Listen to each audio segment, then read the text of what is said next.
5. Hey, look at this. I got my gavel. All right, thank you. All right, error 5. This is 1844 to 1877. This is Mexican-American War to Reconstruction. So this is kind of this is kind of before and after the Civil War. So when it comes to national identity, what really kind of, what's that watershed moment that we talked about? 1776. It's okay. That was one of them, the American Revolution, but this one is the Civil War. So I would say increased fracture of, among sectional lines, leads to Civil War. Okay, so the North's victory. The North's victory led to the United States, not these United States. So, North victory leads to United States. Okay? So, United States, not these United States. During Reconstruction, black men in South were citizens. Okay? So, Reconstruction equals black men citizens. Okay? Basically with these citizen rights, if you will. Okay? Fracture among. There we go. What about political? Okay? Somebody had mentioned about, Missouri Compromise and all this different stuff. How did we compromise with slavery? Missouri Compromise. Okay, the Missouri Compromise. The Missouri Compromise said North would be free, South would be slave. Okay? So we would have the Missouri Compromise. However, that was 1820. What was the line? So that was the Mason-Dixon line. But this is the Compromise of 1850 by this point, which it says popular sovereignty in new territories. Kansas, Nebraska. Okay? So, ladies and gentlemen, previously to this, 1820 said, hey, this idea of North versus South is, South's going to be slave, North's going to be free. Oh, is this the like the Jayhawks or whatever? Very, very close. Yes. Compromise of 1850, ladies and gentlemen, we had all this new territory because of the Mexican-American War. So all this new territory, all of a sudden we decided, hey, let's just have popular sovereignty in these areas. But then that led to Kansas, Nebraska, and Bleeding Kansas, and all of that, with the fight over slavery. Okay? You also have the Fugitive Slave Act. Very good. Fugitive Slave Act. And then you also have the emergence of the Republican Party.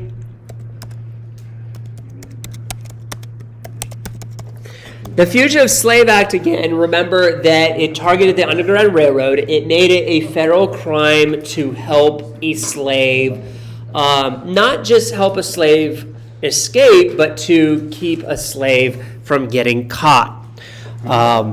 Also, with Lincoln's win, the Republican Party really gets established.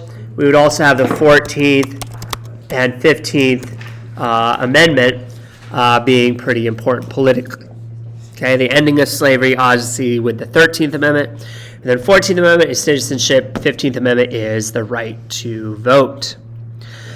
But then when it comes to work exchange technology, with the end of slavery, that leads to what type of farming in the South?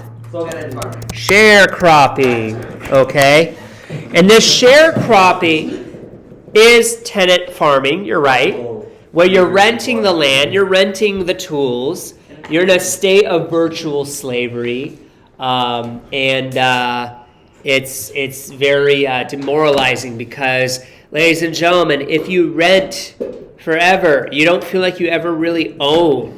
It's never really yours to upkeep, okay? But if you're owning something, you have kind of this more pride, if you will, in it. And that's the same thing with America. There's more pride in America if you own. The North started industrializing. North industrialized. Okay. Very good. We have railroads that cross the nation. That is true. Okay. So it becomes very, South remains agricultural and North becomes industrial. What about when it comes to culture?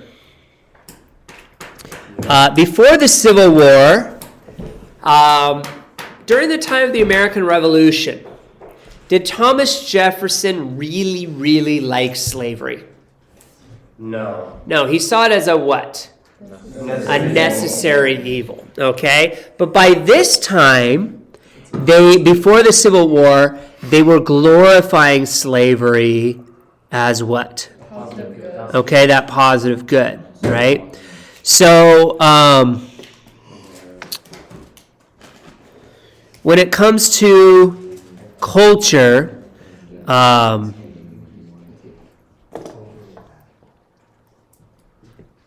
let's see here. We have the emergence of ideologies defending slavery. So we have ideological defense of slavery, okay? Versus, okay, when it comes to abolition, were they timid at this time? No, more militant. Militant abolitionist. Okay?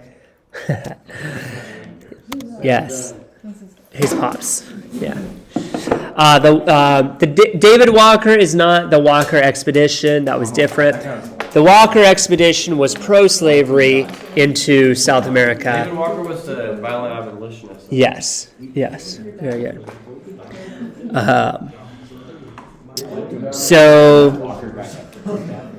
what about when it comes to immigration? Ladies and gentlemen, during this time period, immigration. Who were those who disliked immigration? Okay, know nothings, but they were called something a little bit more broad. Nativist, very good.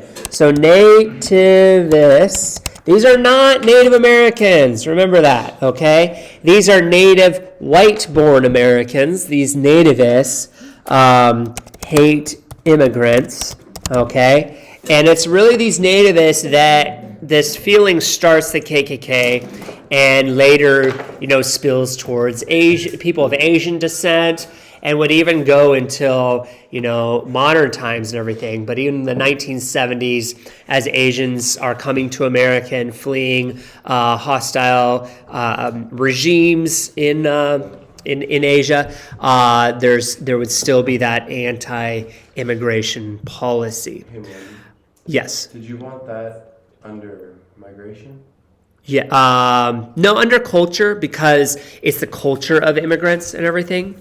But you're right, with migration, we do have new immigrants coming over from Ireland because of the potato famine. And from what other place? Germany, very good. Okay, Busch Gardens. So when it comes to the Irish, they're mainly settling in the cities on the East Coast. The Germans, however, are settling in the Midwest because they're creating a lot of farming with barley, with wheat, Oktoberfest. Oktoberfest, is American tradition during this time period. Okay, and it's the harvest, when these Germans that move out west into the Midwest, and They grow, their harvest and everything. They celebrate with that Oktoberfest, if you will. You also have the Gold Rush, right? Gold Rush. You also have the Oregon Trail. You also have the Indian Wars. Now, a lot of times we think of cowboys versus Indians as after the Civil War. And that's true, but that's more of kind of the cleanup. That's kind of more of the old ways have died, if you will.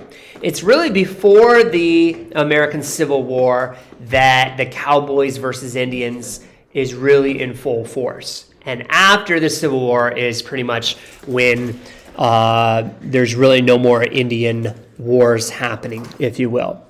And in the Indian Wars, they lead to reservations.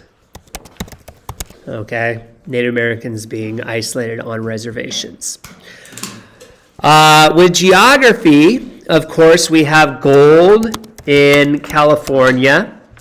Okay? Also, we have silver in Colorado, in Nevada, okay, places like that.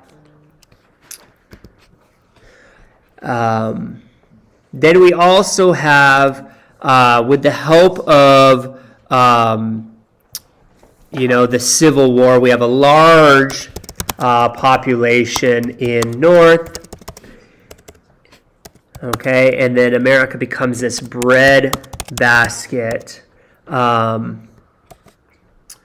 This bread basket with the help of these states. The bread basket of these states help win the Civil War. And we become kind of this bread basket of the world. Okay, and it's crazy even today that we ship so much grain to other countries. So when it comes to America and the world, are we interventionist in other countries that much? Really. Not really. We're mainly isolated. Okay, we're isolated.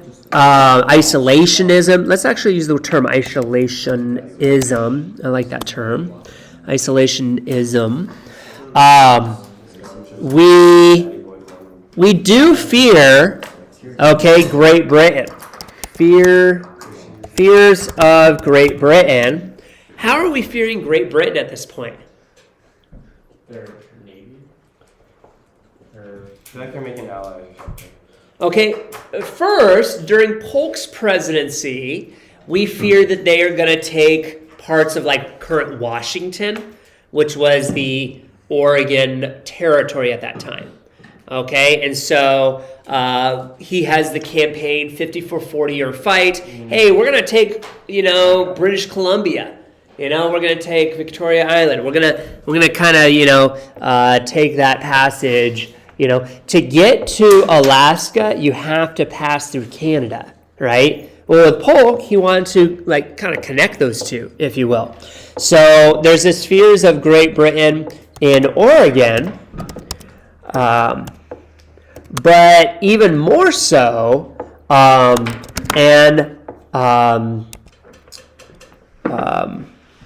alliance with South or Confederacy. Okay, the Confederacy. So that's kind of America in the world. But that Confederacy British alliance was never actually realized. It never actually came about. When was the military buildup of the nations? That's kind of, the scramble for Africa with the imperialistic time period. I would say that's late 1800s, early 1900s, Okay. right before World War I. So like 1880s? Yeah, 1880s, maybe even 1890s. Yeah, that's good. I mean, even Roosevelt, builds the Great White Fleet in America as a result of that. So that's good. That's good.